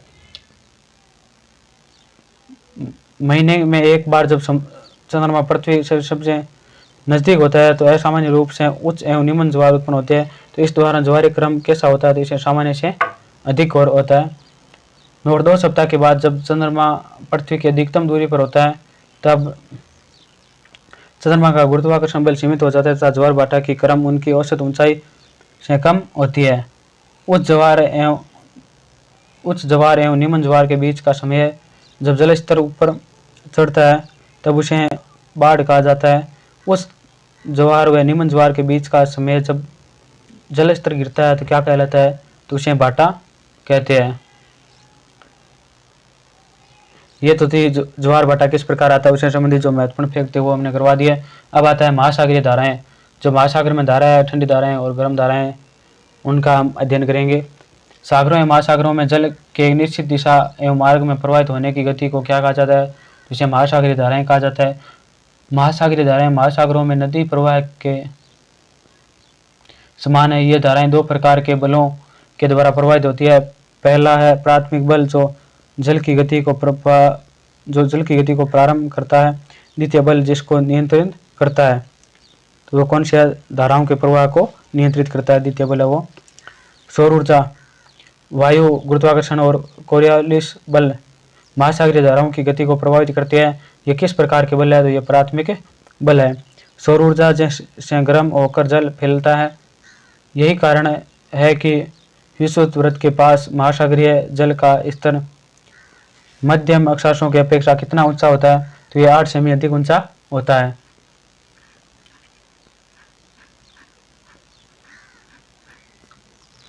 जो महत्वपूर्ण धाराएं हैं वो हम देख लेते हैं। फ्योर्ड तट, वह उच्च तटीय भाग जो आदिकाल में हिमानी अपर्दन के बाद सामुद्रिक जल से उत्पन्न हो गया है। हिमनद द्वारा किए गए विशेष प्रकार को अपर्दन फ्योर्ड तट के नाम से जाना जाता है। यह हिम द्रोणियों में निमज्जन का प्रतिफल है। फ्योर्ड तट नॉर्वे, स्वीडन, स्कॉटलैंड, स्कैंडिनेविया में अधिक मिलते हैं। इनमें वी आकार और यू आकार स्कंद तथा लटकती हुई घाटियाँ मिलती है। अब आता है अटलांटिक महासागर की जो धाराएं हैं वो। तो सर्वप्रथम आती है गर्म धाराएं। उत्तरी विषुवत रेखीय पर स्थित है। दक्षिणी विषुवत रेखीय जल धाराएं कौन सी है, तो यह धाराएं दक्षिण पूर्वी व्यापारिक पवनों से उत्पन्न होती है और भूमध्य रेखा को सामान्य पूर्व से पश्चिम की ओर प्रवाहित होती है। फ्लोरिडा की धारा, गल्फ स्ट्रीम की धाराएं, नॉर्वे की धारा, इरमिंग की धारा, ब्राजील की धारा, ये सभी क्या है, गर्म जल धाराएं हैं। अब आती है ठंडी जल धाराएं। पूर्वी ग्रीनलैंड की धारा, लेब्राडोर की धारा, कनारी धारा, यह उत्तरी अटलांटिक प्रवाह के स्पेन के समीप 2 शाखाएं में विभक्त हो जाने से उत्पन्न होती है। एक शाखा उत्तर की ओर बहती है और दूसरी स्पेन के तट से मुड़कर दक्षिण की ओर कनारी द्वीप से होकर उत्तरी अफ्रीका के पश्चिम तट के सारे प्रवाहित होती है। वेगुला धारा आर्कटिका के ठंडे पानी से मिलने के कारण यह धाराएं ठंडी जल धाराएं जो अंततः दक्षिण विषुवतीय रेखीय जल धाराओं में मिल जाती है। अंटार्कटिक प्रवाह ये भी क्या है, ठंडी जल धाराएं हैं।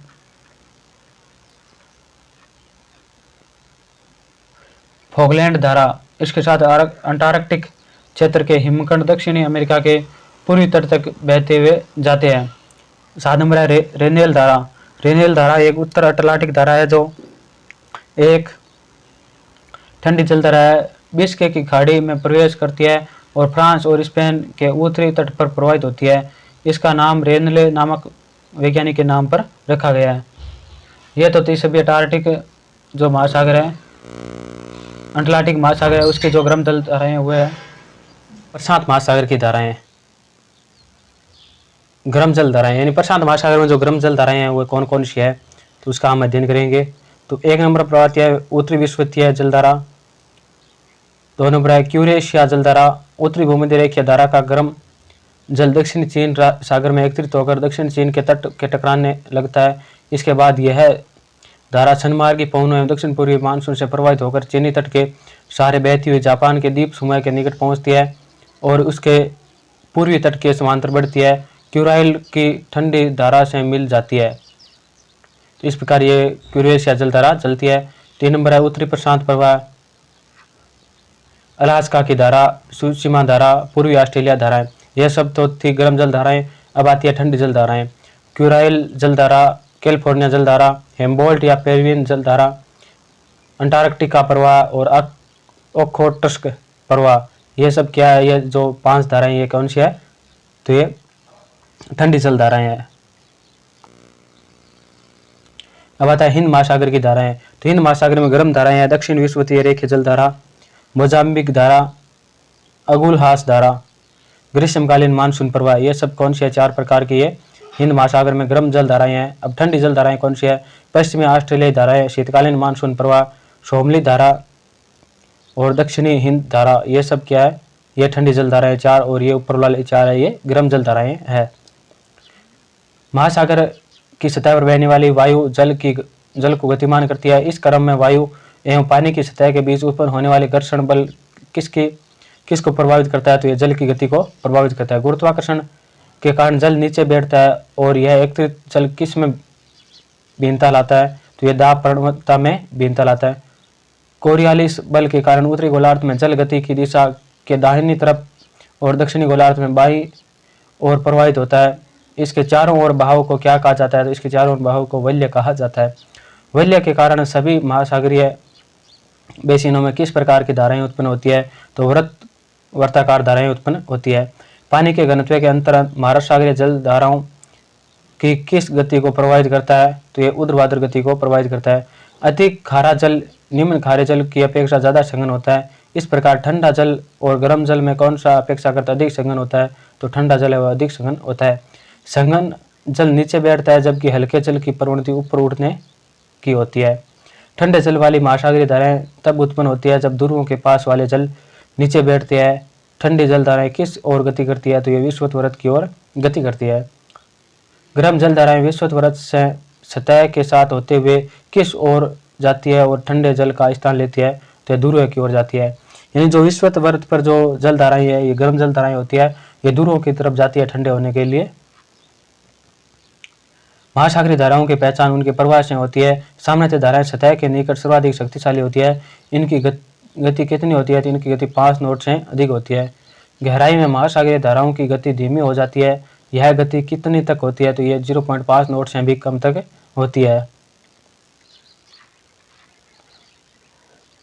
यहाँ पर यह मानचित्र दिया हुआ है, प्रमुख महासागरीय जल धाराएं जो किस प्रकार बहती है, तो आप देख सकते हैं। यह जो बीच में जो ये देश से बिंदु से रेखा बनी हुई है, ये विषुवत रेखा या 0 डिग्री अक्षांश रेखा है। ये क्रोएशिया धारा ये इस तरफ जाती है, यानी ध्रुवों की तरफ जाती है। जो ओशिवा धारा है ये किस तरफ आती है, तो ये भूमध्य सागर की ओर आती है। तो इस प्रकार क्या हमने बताया है कि जो गर्म जल धाराएं हैं ध्रुवों की ओर जाती है और जो ठंडी धाराएं हैं वो विषुवत की ओर आती है या भूमध्य सागर की भूमध्य रेखा की ओर आती है।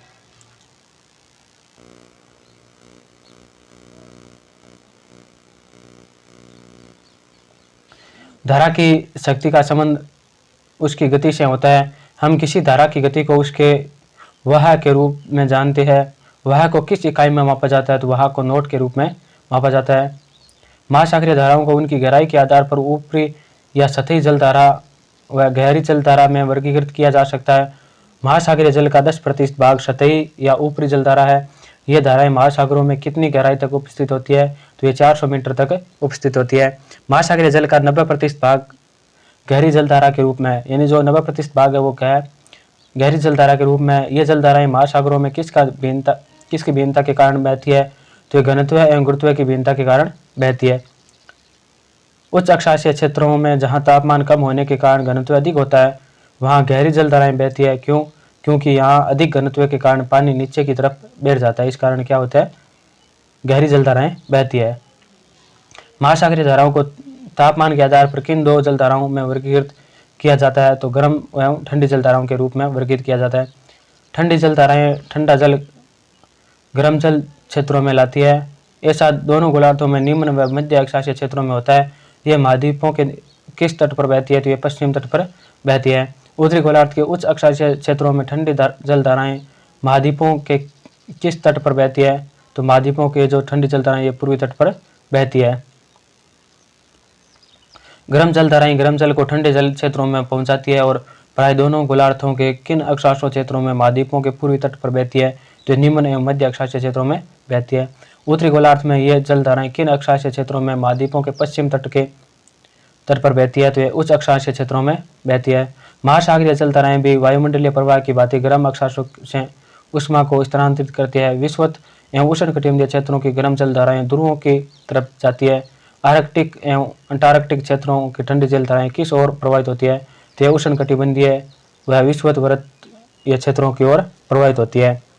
जहां गर्म व ठंडी जलधाराएं मिलती है वहां ऑक्सीजन की आपूर्ति अधिक होने से किसकी वृद्धि अच्छी होती है तो प्लैंकटन मछलियां का प्रमुख भोजन है तो उसकी वृद्धि है वो अच्छी होती है। विश्व के प्रमुख मत्स्य क्षेत्र किन क्षेत्रों में पाए जाते हैं, जहां गर्म व ठंडी जलधाराएं मिलती है तो वहां पर मत्स्य क्षेत्र पाए जाते हैं। प्रशांत महासागर की धाराओं पर भू घूर्णन का बहुत अधिक प्रभाव पड़ता है जिसके कारण उसकी धाराएं अन्य महासागरों की धाराओं की अपेक्षा कैसी होती है तो ये अधिक वर्तुलाकार होती है। विषुवत रेखा के उत्तर में उत्तर पूर्वी सन्मार्ग पवनों द्वारा एक उष्ण जलधाराएं प्रवाहित होती है जो विषुवत रेखा के उष्ण जल को पूर्व से पश्चिम की ओर धकेलती है। इसे कौन सी धारा कहते हैं, इसे उत्तरी विषुवतीय रेखीय धारा कहते हैं। कैरेबियन सागर में पश्चिमी द्वीप समूह के मध्य में आ जाने से उत्तरी विषुवतीय जलधारा के दो भाग हो जाते हैं। जो कैरेबियन सागर पश्चिमी द्वीप समूह के मध्य में आने से क्या होता है कि उसके उत्तरी विषुवतीय रेखीय जलधारा के दो भाग हो जाते हैं। एक शाखा दक्षिण की ओर चलकर मेक्सिको की खाड़ी में पहुंच जाती है और दूसरी शाखा उत्तरी अमेरिका के पूर्वी तट के साथ साथ बहकर गल्फ स्ट्रीम से मिल जाती है। पश्चिमी यूरोप का तापमान बढ़ाने के लिए कौन सी जलधारा उत्तरदायी है तो गल्फ स्ट्रीम है, ये पश्चिमी यूरोप का तापमान बढ़ाने में उत्तरदायी है। जल की अपरिमित राशि के कारण मेक्सिको की खाड़ी का तल अटलांटिक महासागर के तल से ऊंचा हो जाता है जिससे यहाँ एक गर्म धारा का जन्म होता है। इस गर्म धारा को क्या नाम दिया गया है तो इसे फ्लोरिडा की धारा का नाम दिया गया है।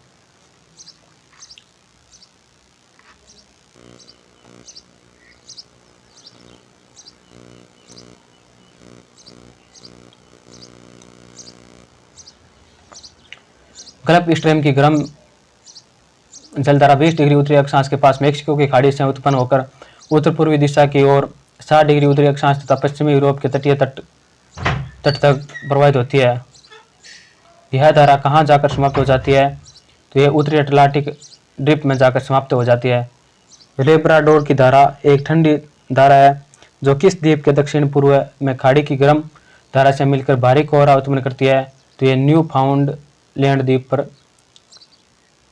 क्या करती है, कोहरा उत्पन्न करती है। डेनमार्क जल संधि से निकलकर ग्रीनलैंड के पूर्वी किनारे पर बहने वाली धारा को पूर्वी ग्रीनलैंड की धारा कहते हैं।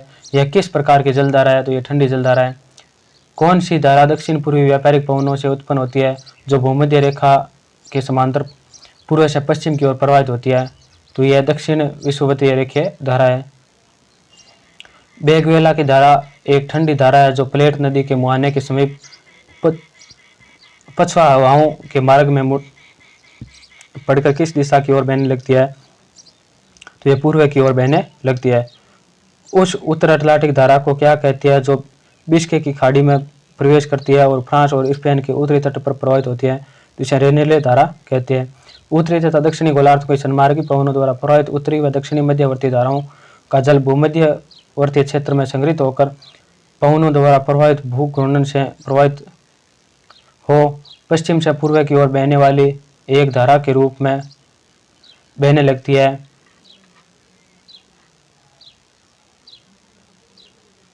यह धारा अत्यंत धीमी गति से पूर्व की ओर वर्ष भर बहती रहती है। इसे क्या कहते हैं? तो इसे विपरीत भूमध्यवर्ती धारा कहते हैं। न्यू गिनी द्वीप के निकट दक्षिणी विषुवतीय रेखीय धारा दो भागों में बट जाती है। इसकी दक्षिणी शाखा पूर्वी तट के साथ साथ बहती है अतः इसे पूर्वी ऑस्ट्रेलिया की गर्म धारा कहते हैं। दूसरी धारा को क्या कहते हैं? तो दूसरी धारा को न्यू साउथ वेल्स धारा कहते हैं। दक्षिणी अमेरिका के पश्चिमी तट के सारे दक्षिण से उत्तर दिशा में प्रवाहित होने वाली ठंडी धारा को पेरू धारा कहते हैं। जो दक्षिण अमेरिका के पश्चिमी तट के सारे जो दक्षिणी उत्तर दिशा में प्रवाहित होने वाली ठंडी धारा है उसे पेरू धारा कहते हैं। इसे किस अन्य नाम से भी जाना जाता है? तो इसे हम्बोल्ट धारा के नाम से भी जाना जाता है। बेरिंग जलडमरू मध्य से दक्षिणी साइबेरिया तट के साथ बहती क्यूराइल द्वीप समूह के निकट क्यूरोशिया की धारा से मिली इस ठंडी धारा को क्या कहते हैं? तो इसे क्यूराइल ओयोशिया की धारा कहते हैं। क्यूरोशिया धारा का जल गहरे नीले रंग होने के कारण जापानी लोग इसे किस नाम से पुकारते हैं? तो इसे जापान की काली धारा के नाम से पुकारते हैं। वह कौन सी सबसे बड़ी जल धारा है जिसे उसके काले पानी के कारण काली धारा भी कहा जाता है? तो इसे क्यूरोशिया धारा कहते हैं। दक्षिणी भूमध्य रेखीय धारा दक्षिण पूर्वी व्यापारिक पवनों के प्रभाव से ऑस्ट्रेलिया के पश्चिम से पूर्व की ओर चलती है। मेडागास्कर तट पर यह किस दिशा में मुड़ जाती है? तो यह दक्षिण की ओर मुड़ जाती है।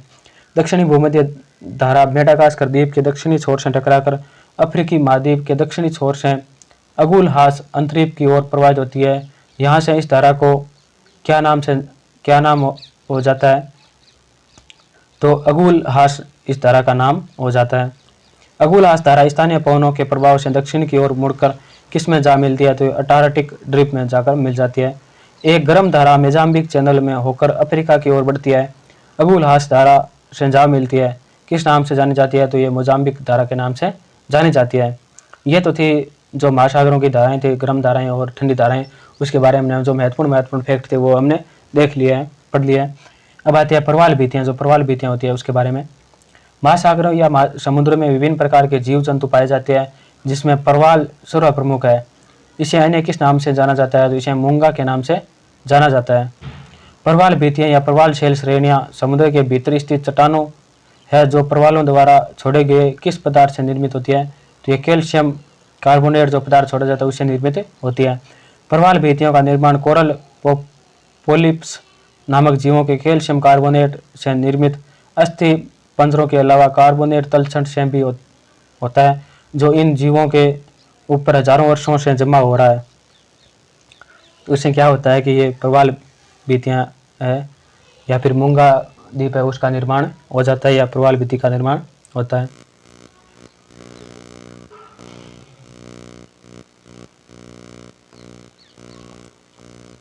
भारत में प्रवाल भित्तियाँ। जो भारत में प्रवाल भित्तियाँ उसके बारे में देखेंगे। भारत में प्रवाल भित्तियाँ 3062 वर्ग किमी क्षेत्रफल में विस्तृत है। कई प्रवाल प्रजातियों को बाघों के समान ही वन्य जीव संरक्षण अधिनियम 1972 के अनुसूची 1 में शामिल कर संरक्षण प्रदान किया गया है। एक तरफ जहां प्रवाल भित्तियां मछलियों की प्रजातियों की विविधता को बनाए रखने में सहायता करती है, वहीं उन पर स्थानीय समुदाय अपनी आजीविका के लिए निर्भर रहते हैं। लक्षद्वीप में यह चक्रवातों के लिए अवरोधों का कार्य कर तटीय कटाव की रोकथाम में सहायता करती है। इसके अलावा अंडमान निकोबार, कच्छ की खाड़ी, मन्नार की खाड़ी, नेत्राणी और मालवा में भी प्रवाल भित्तियां पाई जाती है। लक्षद्वीप समूह के प्रवाल तंत्रों का अध्ययन करने वाले वैज्ञानिकों को कहना है कि महासागरीय अम्लीकरण काफी चिंता का विषय है, क्योंकि हिंद महासागर में बहुत से प्रवाल पहले से ही निवल रूप से नष्ट होने की अवस्था में है। प्रवाल विरंजन क्या है? जब तापमान, प्रकाश या पोषण में किसी भी परिवर्तन के कारण प्रवालों पर तनाव बढ़ता है तो वे अपने ऊतकों में निवास करने वाले सहजीवी शैवाल जुचेथीली को निष्कासित कर देते हैं, जिस कारण प्रवाल सफेद रंग में परिवर्तन हो जाते हैं। इस घटना को प्रवाल विरंजन कहते हैं। बार बार होने वाले विरंजन जलवायु परिवर्तन की वजह से आने वाले चक्रवातों और अब महासागर अम्लीकरण जो प्रवाल निर्माण को धीमा करने के अलावा तलछट विघटन का कारण बनता है, के कारण लक्षद्वीप में प्रवालों को एक साथ तीन बाधाओं का सामना करना पड़ रहा है। महासागरीय अम्लीकरण को समुद्री जल की पीएच में होने वाली निरंतर कमी के रूप में परिभाषित किया जाता है। महासागरों में प्रवेश करने के बाद कार्बन डाइऑक्साइड जल के साथ संयुक्त होकर कार्बनिक अम्ल का निर्माण करती है, जिससे महासागर की अम्लता बढ़ जाती है और समुद्र में पानी के पीएच मान कम हो जाते हैं। महासागरीय अम्लीकरण प्रवाल जीवों को उनके कठोर कंकाल को निर्मित करने से रोकता है। ऐसा महासागरों द्वारा मानव जनित कार्बन डाइऑक्साइड उत्सर्जन की अधिक मात्रा को अवशोषित करने से होता है। वैज्ञानिकों ने प्रशांत और अटलांटिक महासागरों के 5 प्रवालों में 57 स्थानों पर तलछट विघटन के उपेक्षित पहलू का अध्ययन किया और पाया कि अम्लीकरण और तलछट विघटन के बीच संबंध प्रवाल गठन और अम्लीकरण की तुलना में अधिक मजबूत है। उनके अनुमानों के मुताबिक 2050 तक प्रवाल तलछट घुलने प्रारंभ हो जाएंगे और 2080 तक इनके निर्माण की तुलना में इनके घुलने की दर अधिक होगी। इस अध्ययन के मुताबिक महासागरीय अम्लीकरण की वजह से कोरल रीफ सिस्टम बढ़ने की बजाय कम हो रहा है। तटीय प्रवाल भित्तियां महाद्वीप के किनारों या द्वीप के किनारों निर्मित होने वाली प्रवाल भित्ति को तटीय प्रवाल भित्ति कहते हैं। इसका सागरवर्ती भाग खड़ा एवं तीव्र ढाल वाला होता है, जबकि स्थलोन्मुखी भाग मंद ढाल वाला होता है। ऊपरी सतह असमान तथा ऊपर खाबड़ होती है। भित्तियां यद्यपि स्थलीय भाग से घटसटी रहती है, किंतु कभी कभी इनके तथा स्थल भाग के बीच में छोटी लेंगुन पाई जाती है, जिन्हें बोर्ड चैनल कहते हैं। प्रवाल भित्तियां प्राय कम चौड़ी तथा संकरी होती है। जहां कहीं भी नदी सागर में गिरती है, वहां पर तटीय प्रवाल भित्तियों का क्रम भंग हो जाता है। अवरोधक प्रवाल भित्ति सागरीय तट से कुछ दूर किंतु उसके समांतर स्थित वर्गाकार प्रवाल भित्ति को अवरोधक प्रवाल भित्ति कहा जाता है। यह सभी प्रकार की भित्तियों से लंबी, विस्तृत, चौड़ी तथा ऊंची होती है। इसका ढाल 45 डिग्री तक होता है। तट तथा इनके बीच विस्तृत किंतु छिछला लेंगुन पाया जाता है। अवरोधक भित्तियां लगातार अविच्छिन्न रूप में नहीं मिलती है, बल्कि जगह जगह पर यह खुली होती है, जिस कारण लेंगुन का संबंध खुले सागर से बना रहता है। इन भित्तियों का आधार अधिक गहराई में मिलता है। विश्व की सर्वप्रमुख अवरोधक प्रवाल भित्ति ग्रेट बैरियर रीफ है, जो ऑस्ट्रेलिया के पूर्वी तट के साढ़े 9 डिग्री से 22 डिग्री दक्षिण अक्षांशों के मध्य 2000 किमी की लंबाई में पाई जाती है। वलयाकार प्रवाल भित्तियां या एटोल घोड़े की नाल या मुद्रिका के आकार वाली प्रवाल भित्तियां को एटोल कहा जाता है। जो घोड़े की नाल की प्रवाल भित्तियां होती है उसे क्या कहा जाता है? एटोल कहा जाता है। इसकी स्थिति प्रायद्वीपीय के चारों ओर यह जलमग्न पठार के ऊपर अंडाकार रूप में पाई जाती है, परंतु इसका कोई न कोई भाग खुला अवश्य रहता है। इसके बीच में लेंगुन होता है, जिसकी गहराई 40 से 80 फेदम तक होती है। एटोल प्राय 3 तरह के होते हैं। वे एटोल जिनके बीच में द्वीप नहीं पाया जाता, वे एटोल जिनके बीच में द्वीप पाया जाता है, वे एटोल जिनके बीच में पहले से द्वीप तो नहीं रहता, परंतु बाद में सागरीय तरंगों द्वारा अपरदन एवं निक्षेपण के द्वारा उनके ऊपर द्वीप जैसी आकृति बन जाती है। इस प्रकार ये 3 प्रकार के एटोल होते हैं।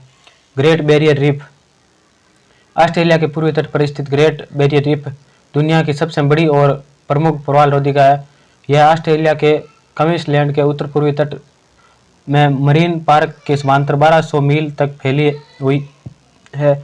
इसकी चौड़ाई 10 मील से 90 मील तक है। महाद्वीपीय तट से इसकी दूरी 10 से 150 मील तक है। विश्व प्रसिद्ध ग्रेट बैरियर रीफ को यूनेस्को द्वारा विश्व धरोहर घोषित किया गया।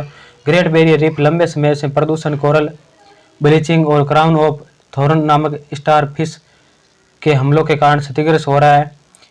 इसलिए ऑस्ट्रेलिया सरकार ने इनको बचाने के लिए कई योजनाओं की घोषणा की है। जो ग्रेट बैरियर रीफ है वो कहाँ पे है? ऑस्ट्रेलिया में है। समुद्री पर्यावरण में प्रवाल भित्तियां। समुद्री पर्यावरण में प्रवाल भित्तियां या कोरल रीफ की हिस्सेदारी 1% से भी कम है। इसके बावजूद लगभग 25% समुद्री जीवन इन्हीं कोरल रीफ पर निर्भर रहता है। इन कोरल रीफ में मछलियों की लगभग 1500 प्रजातियां, 411 तरह के सख्त मूंगे, 134 तरह के प्रजाति के शार्क एवं रेंज विशेष प्रकार की मछली पाई जाती है। यहाँ समुद्री कछुए की 7 ऐसी प्रजातियां और 30 तरह के समुद्री स्तनधारी जीव भी पाए जाते हैं जो विलुप्त होने की कगार पर है। इसके साथ साथ यहाँ तकरीबन 630 प्रजाति की सूलचर्मी जैसे स्टारफिश एवं समुद्री अर्चिन भी पाई जाती है।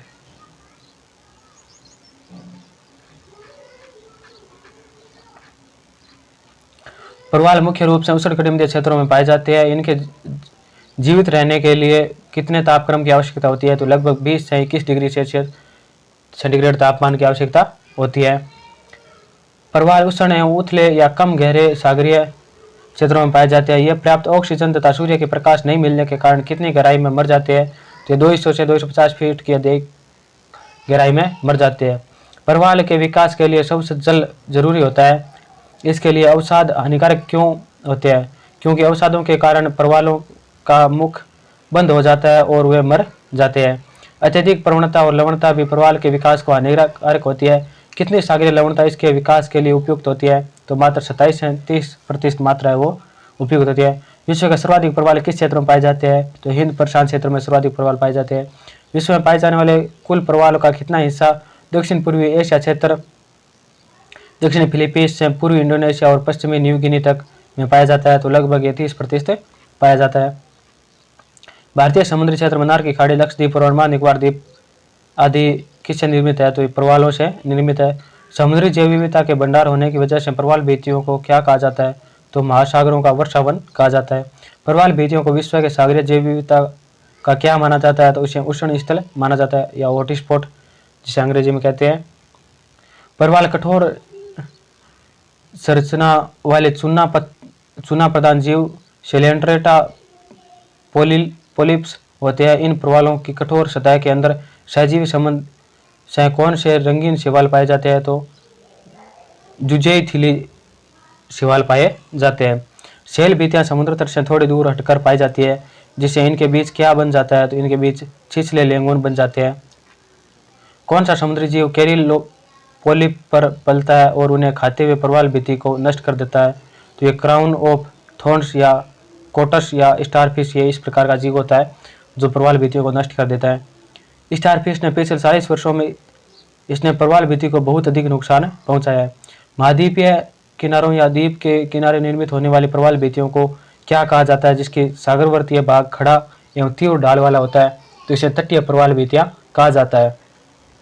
जिसमें क्या होता है, स्थलीय भाग तो थोड़ा कम ढलान वाला होता है और जो सागरीय भाग होता है वो तीव्र ढाल वाला होता है। तटीय प्रवाल भित्तियों तथा स्थल भाग के बीच में एक छोटी लेंगुन पाई जाती है, जिन्हें क्या कहा जाता है? इसे बोर्ड चैनल कहा जाता है। सागर तटीय से कुछ दूर किंतु उसके समांतर स्थित वर्गाकार प्रवाल भित्ति को क्या कहा जाता है? जिसका ढाल 45 डिग्री तक होता है। तट तथा इसके बीच विस्तृत किंतु तीसरा लेंगुन पाया जाता है, तो इसे अवरोधक प्रवाल भित्ति कहा जाता है। बैरियर रीफ प्रवाल रोधिका किन समुद्रों में मिलती है? तो जहाँ तापमान 20 से 30 डिग्री सेल्सियस तक रहता है, तो ये उष्ण कटिबंधीय या उपोष्ण कटिबंधीय समुद्रों में मिलती है। ऑस्ट्रेलिया के पूर्वी तट पर स्थित कौन सा रीफ विश्व की सबसे बड़ी और प्रमुख अवरोधक प्रवाल भित्ति है? तो ग्रेट बैरियर रीफ है। ये विश्व की सबसे बड़ी और प्रमुख अवरोधक प्रवाल भित्ति है। वलयाकार अथवा घोड़े की नाल या मुद्रिका के आकार वाली प्रवाल भित्तियों को क्या कहा जाता है? तो इसे एटोल कहा जाता है, जिसकी स्थिति प्रायद्वीप के चारों ओर या जलमग्न पठार के ऊपर अंडाकार रूप में पाई जाती है। तो ये तो क्लास थी, आज 9वीं क्लास कंप्लीट हो गई है। जो जलमंडल से संबंधित थी, जल से संबंधित जो भी महत्वपूर्ण फैक्ट थे वो हमने कंप्लीट करवा दिया है। और जो पीछे भी क्लास हमने किया वो इसकी प्लेलिस्ट बनी है, उससे जाकर आप देख सकते हैं। हमारे टेलीग्राम चैनल और YouTube channel LM study and job को लाइक शेयर एंड सब्सक्राइब जरूर से जरूर करें, जिससे आने वाला नोटिफिकेशन आपको सबसे पहले मिलता रहे। और कमेंट बॉक्स में अपनी अपनी राय ज़रूर प्रस्तुत करें कि ये क्लास आपको कैसी लगी, और सब्सक्राइब जरूर से जरूर करें, जिससे हमें मोटिव मिलता है और हम अच्छी अच्छी क्लासें और लेकर आते हैं। वीडियो के अंत तक बने रहने के लिए आप सभी को बहुत बहुत धन्यवाद। जय हिंद, जय भारत।